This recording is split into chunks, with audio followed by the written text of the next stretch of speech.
Arab executive panics. When the system crashes, then the African cleaning lady steps in and stuns everyone. The air inside the headquarters of Al Jamil Holdings was thick with tension. $1 billion deal was on the line, and every screen inside the glass-walled conference room suddenly froze. Numbers disappeared, projections vanished, and the entire digital control system shut down.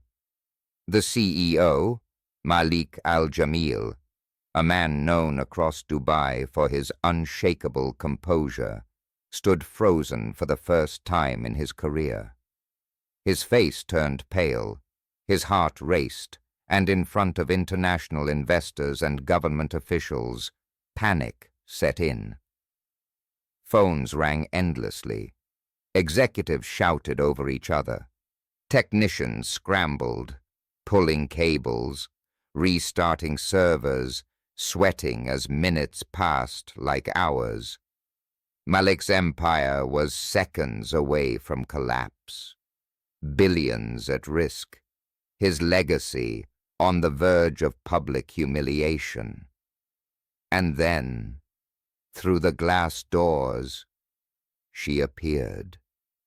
Amara, the African cleaning lady, the woman everyone overlooked, the woman who pushed her cart quietly through those same halls every day, head down, barely noticed. But this time, she didn't walk past. She didn't wait for orders. Amara stepped forward, pushed through the crowd of stunned executives, and walked straight to the system console.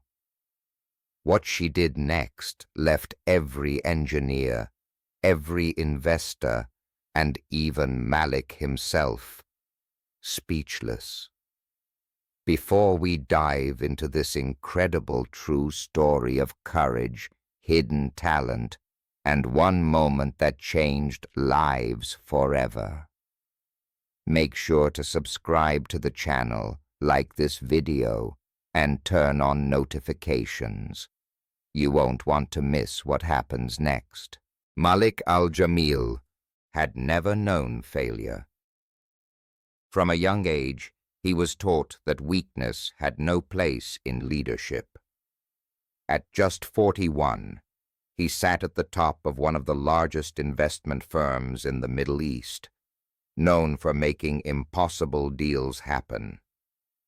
His office tower in downtown Dubai stood like a monument to his ambition: glass, steel, and power.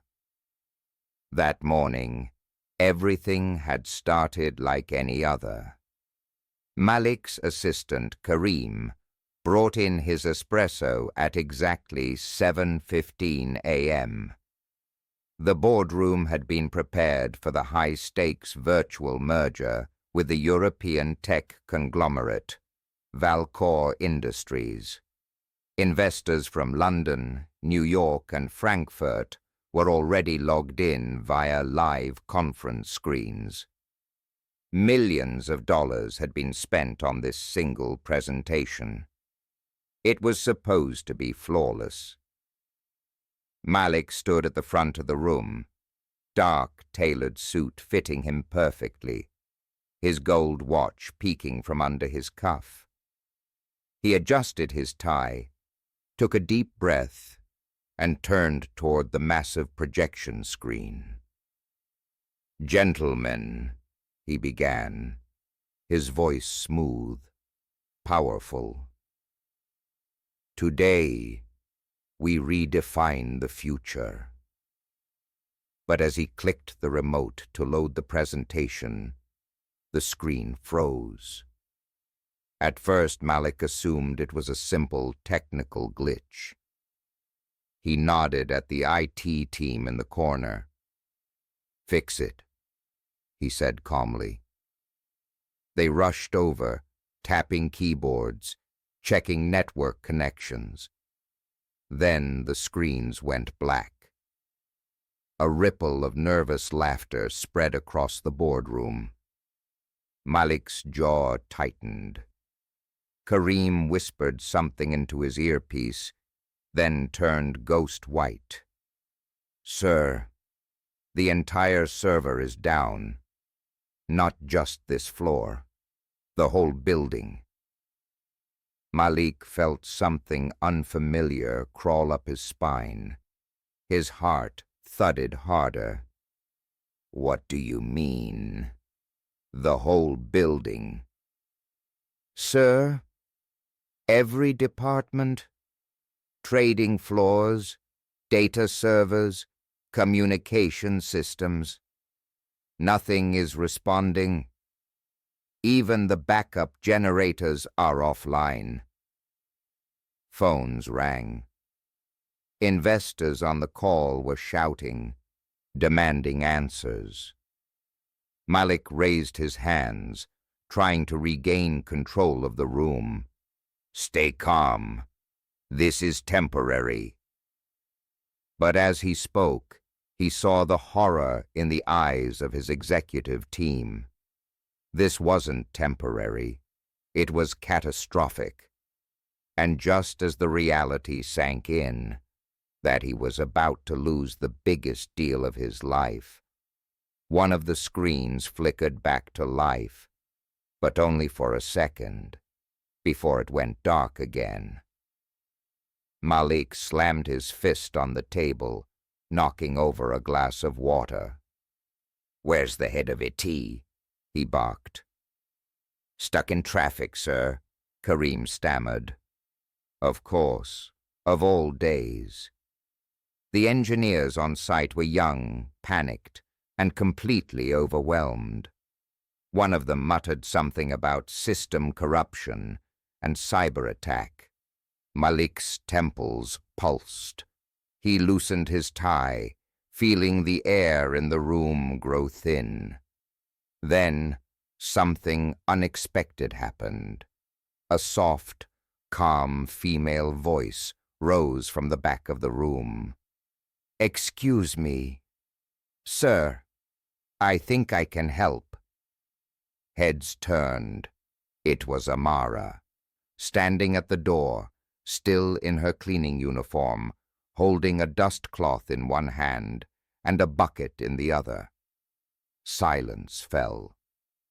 For a second, Malik couldn't believe what he was seeing. His first instinct was irritation. "This is not the time," he started to say. But something in her eyes stopped him. Determination, focus, almost certainty. The IT team stood frozen, not knowing whether to laugh or intervene. Amara set down her bucket, walked over to the main console without hesitation, and knelt in front of the tangled mess of wires and switches. "What are you doing?" Kareem hissed. But Malik raised his hand to silence him. He watched, unsure why he let her continue. Amara's fingers moved quickly, almost like she knew the layout better than the engineers did. She pulled 2 backup drives, reconnected a hidden circuit panel beneath the main desk, and typed commands directly into the server interface that none of the team recognized. Within moments, the lights on the console flickered back to green. Then, one by one, the screens returned. Investor faces reappeared on the video calls. Data graphs filled the room. Trading systems rebooted. Complete system restoration. Gasps filled the room. Malik stood speechless. Who was this woman? Before anyone could say a word, Amara stood, picked up her bucket, and simply said, "You're good to go now, sir." She turned to leave. But Malik wasn't about to let her walk away that easily. Wait.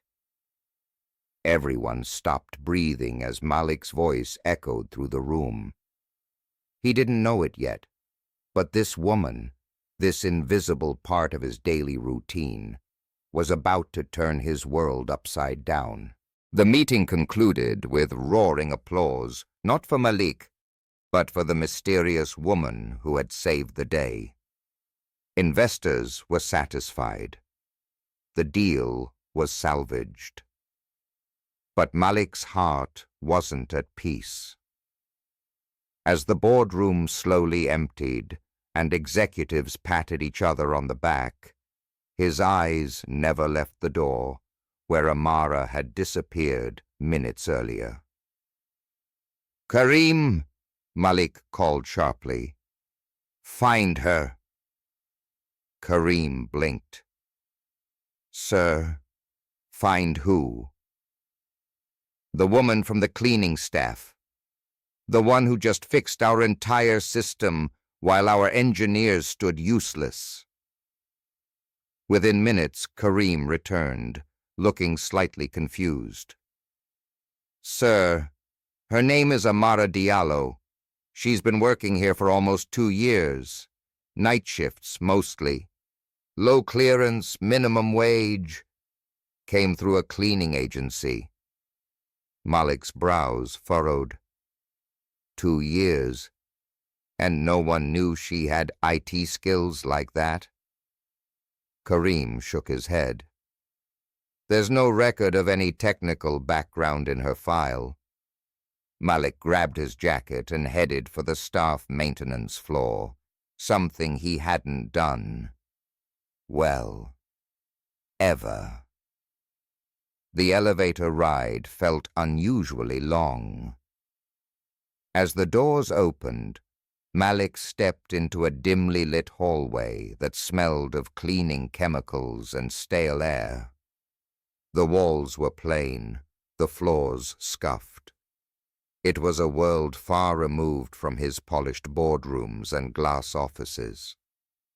He found Amara in the small janitor's closet, stacking supplies into a cart, like nothing had happened.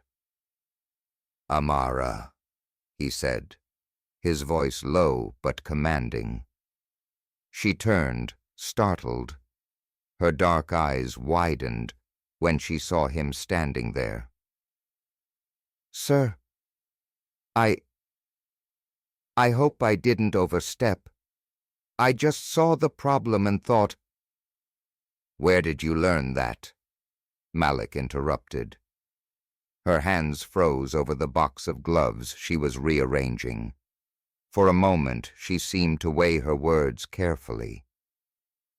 "In another life," she said quietly. Malik crossed his arms.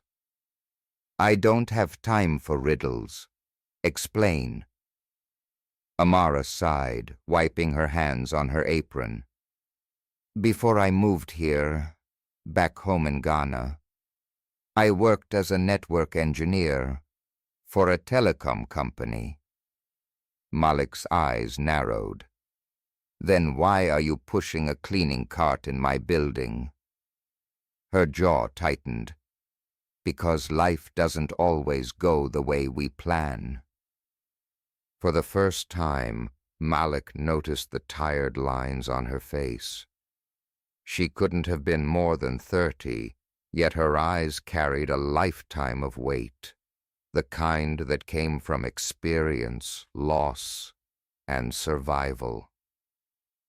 "Degrees? Certifications?" Malik asked. She nodded. "Computer science degree. But none of it mattered when I arrived here. No one gave me a chance. No one even looked at me long enough to ask."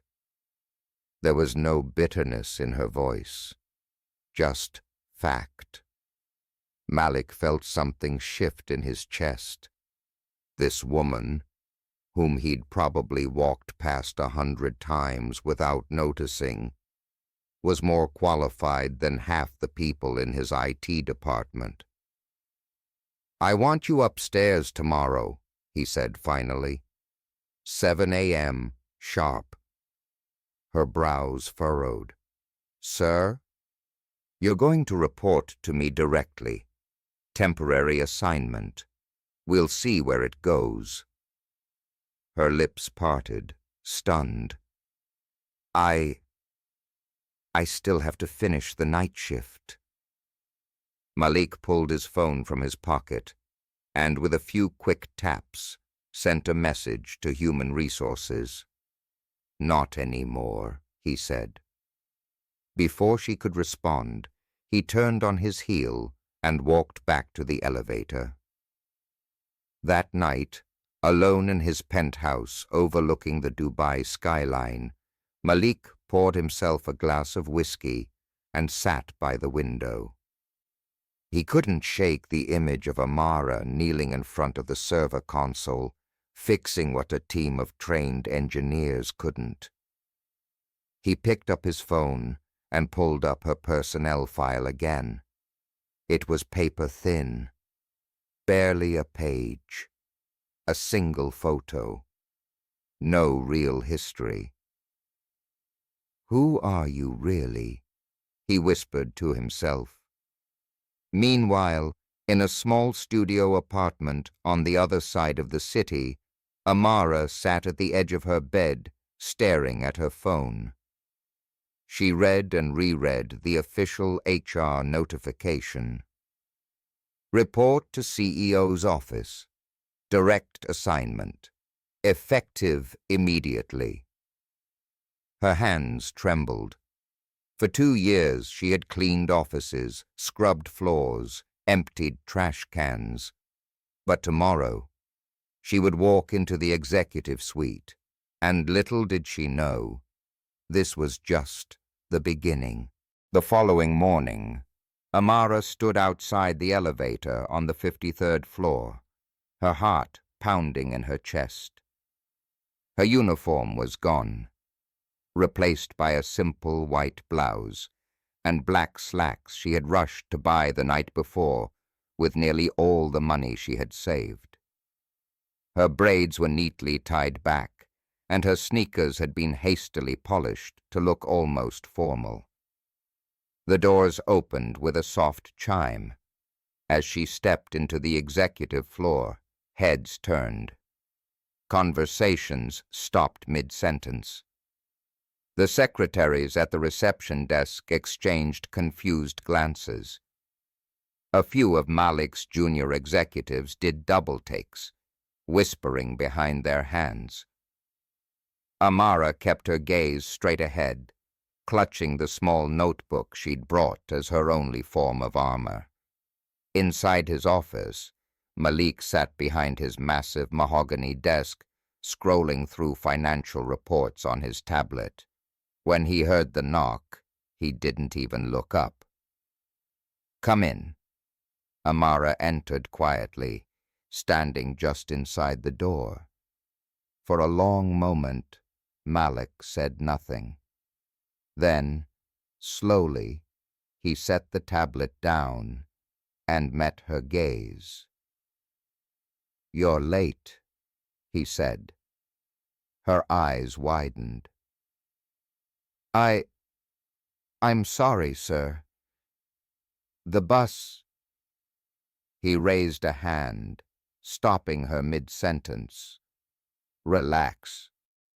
I'm just testing your composure.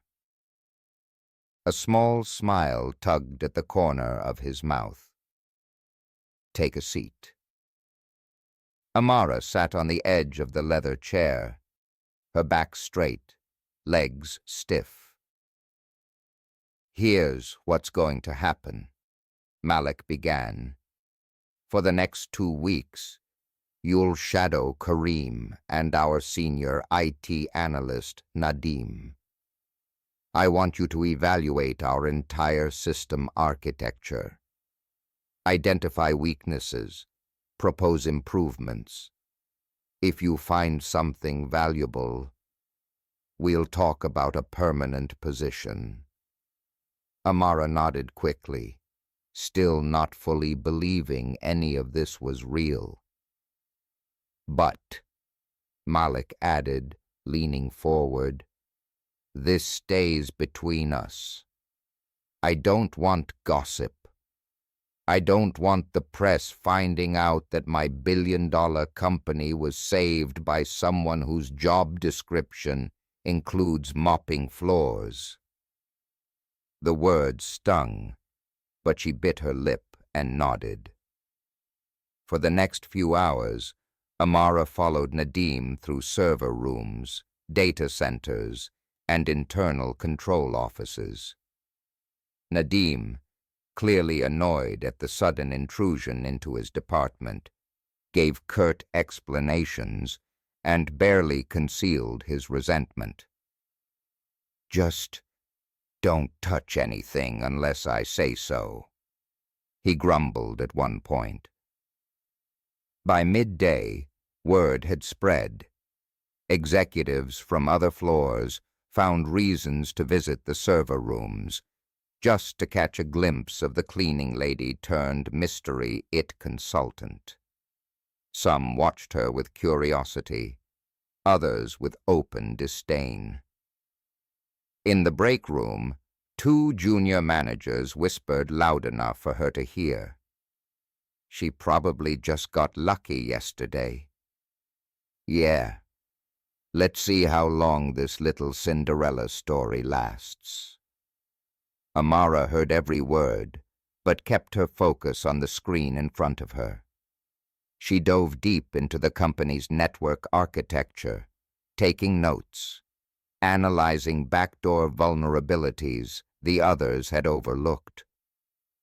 By late afternoon, she found something: a dormant line of code, an unsecured API that could have been the very gateway that crashed the system the day before. Her heart raced. This was serious. She printed the diagnostic report and, ignoring Nadim's protests, walked straight back to Malik's office. Kareem tried to stop her at the door. "He's in a meeting." "I don't care," she said firmly, pushing past. Inside, Malik was seated with 2 foreign investors. Amara froze, realizing too late that she had just burst in on a $1 million negotiation. But Malik's eyes lit with surprise, then curiosity. "Gentlemen, excuse me for a moment," he said, rising from his chair. He crossed the room quickly and met Amara at the corner, lowering his voice. "This better be good." Amara handed him the report. "There's an unsecured entry point buried in the last server update. That's how the crash happened. And it's still live." Malik scanned the paper, his eyes narrowing. "How long to fix it?" "An hour," she said, "if I do it myself." For a moment, Malik studied her face. Then he turned back to his guests. "Gentlemen, if you'll excuse me, urgent company matter." He motioned for Amara to follow him out the side door. As they walked quickly toward the server room, he glanced sideways at her. "Looks like you're not just a one-time miracle after all." Amara allowed herself the smallest smile. For the first time in 2 years, she felt seen. For the next 3 days, Amara worked like a woman possessed. She arrived before sunrise and stayed long after sunset. While most employees left the building for luxury dinners and rooftop parties, she remained in the cold, fluorescent-lit server rooms, tracing every vulnerability the system had hidden for months, maybe even years. Each discovery deepened her understanding of just how dangerously exposed Al Jamil Holdings had been. The cybersecurity team, full of overpaid specialists with Ivy League degrees, had missed critical gaps that left the company vulnerable to hackers, financial sabotage, or worse. Malik noticed. From the tinted glass walls of his office, he often stood watching her. During late nights, when he walked the floors to clear his mind, he'd find her still hunched over a keyboard, face lit by the blue glow of multiple monitors, hands moving with determination. But admiration wasn't universal. Tensions began to rise. Nadim grew increasingly bitter, making snide comments in meetings. "Maybe we should all let the cleaning staff run IT from now on," he muttered during one briefing. Laughter erupted around the table, though some quickly fell silent when Malik shot them a glare. Malik's senior advisors pulled him aside more than once. "Sir, with all due respect," one of them said cautiously, "she doesn't belong here. She's making the staff uncomfortable. There are optics to consider." Malik's answer was the same every time. Results matter, not optics. But things came to a head late one night when Amara uncovered something far more serious. While scanning archived logs from the previous quarter, she noticed strange outgoing data packets, files being copied and sent to an unrecognized external server. The timestamps matched late-night hours when the building was nearly empty. Her stomach dropped. Someone inside the company had been leaking data, corporate espionage, and the source pointed straight to Nadim's employee login. For a long moment, Amara sat frozen at her desk. Reporting this could ruin someone's career, maybe even their life. But ignoring it would put the company at even greater risk. Her decision was clear. At 10:43 p.m., she knocked on Malik's office door. He was still inside, reviewing shareholder reports with sleeves rolled up, tie loosened. When he saw her pale face, he stood immediately. "What is it?" Without a word, she handed him the report. As he read, Malik's expression darkened. His hands curled into fists. "Nadim," he muttered under his breath. "I trusted that man for 6 years." Amara hesitated, then spoke carefully. "It's possible someone used his credentials, but we won't know until we investigate." Malik sat down slowly, staring at the ceiling, letting out a long, bitter exhale.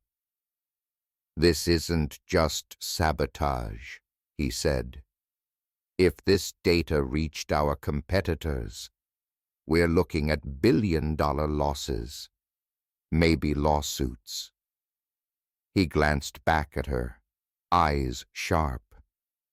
You found this. Not my senior team, not the department heads. You." Amara nodded, unsure what to say. Malik picked up his phone and called corporate security. "I want Nadim in my office at 8 a.m. sharp. Full internal audit starting tonight. Lock down all external data ports.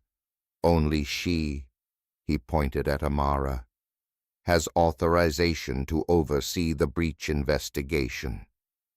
Amara's eyes widened. Sir, are you sure? I'm not even officially, I'm sure.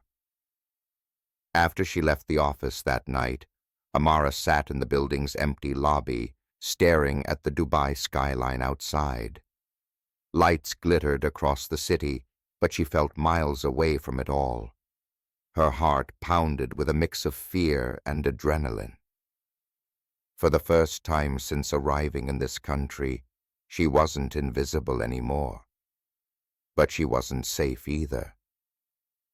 That night, as she boarded the bus home, she didn't notice the dark sedan parked across the street, or the figure inside watching her every move. By morning, things inside Al Jamil Holdings were about to explode. The next morning, the atmosphere inside Al Jamil Holdings felt heavier than usual. Employees walked the hallways whispering, eyes darting toward the executive wing as rumors swirled. Word had spread that something serious was happening. The IT department, normally invisible to most of the company, was now at the center of a growing storm. Nadim arrived at exactly 8 a.m., wearing his usual sharp suit and confident smirk. He walked into Malik's office without knocking, acting as if this were just another routine meeting. But the moment he stepped inside, the mood shifted. Malik stood behind his desk, his posture rigid, face unreadable. Amara sat in the corner, laptop open, her diagnostic report pulled up on the screen. A member of corporate security stood by the door, arms crossed. "Have a seat," Malik said coldly. Nadim frowned, looking from Amara to the guard. "What's going on?" Malik slid the report across the desk. "You want to explain this?" Nadim picked it up, scanning the highlighted sections that showed data transfers from his login to an unrecognized external server. His face paled. I don't know what this is," he stammered. "This isn't possible. I'd never—" Malik cut him off. "The logs don't lie. Multiple nights over the past 3 months. Sensitive financial documents, client lists, strategic plans." Nadim shook his head violently. "I swear, Malik, I didn't do this. Someone must have hacked my credentials. This is some kind of setup." Malik leaned forward, eyes narrowing. "Then why did our own firewalls mark the destination server as one of your known personal IP addresses?" Nadim froze. The color drained from his face. For the first time, Amara saw fear in him. I don't know how that's possible," he muttered, voice shaking. Malik didn't move. "Until we figure it out, you're suspended, effective immediately. Your office access is revoked. Security will escort you out." "Wait, Malik, please," Nadim begged, his composure collapsing. "You know me. You know I'd never—" But Malik didn't flinch. "Save it," he said flatly. The security guard stepped forward, placing a firm hand on Nadim's shoulder. Nadim glanced at Amara one last time, his expression twisted with a mix of betrayal and disbelief, then allowed himself to be led out. Once the door closed, Malik let out a long, slow breath. For a brief moment, The mask of control slipped from his face. The stress was visible now, in the tightness of his jaw, the tired circles under his eyes. He turned toward Amara. "You just saved this company from a disaster that could have destroyed us," he said quietly. Amara shifted uncomfortably in her chair. "I was just doing what needed to be done." Malik shook his head. "You did far more than that." There was a pause. Then, in a tone that softened slightly, he added, "I want you to stay on, permanently, not just as a temp, not in IT, as my personal technical advisor, full executive salary, full benefits." Amara's heart skipped a beat. "Sir, I don't know what to say." "Say yes." She hesitated for only a second before nodding. "Yes." A smile, small but genuine, crossed Malik's face. But just as quickly as the moment warmed, it turned cold again when Karim burst into the office, looking frantic. "Sir, we have a bigger problem." Malik stiffened. "What now?" Karim handed him a tablet showing a live news stream.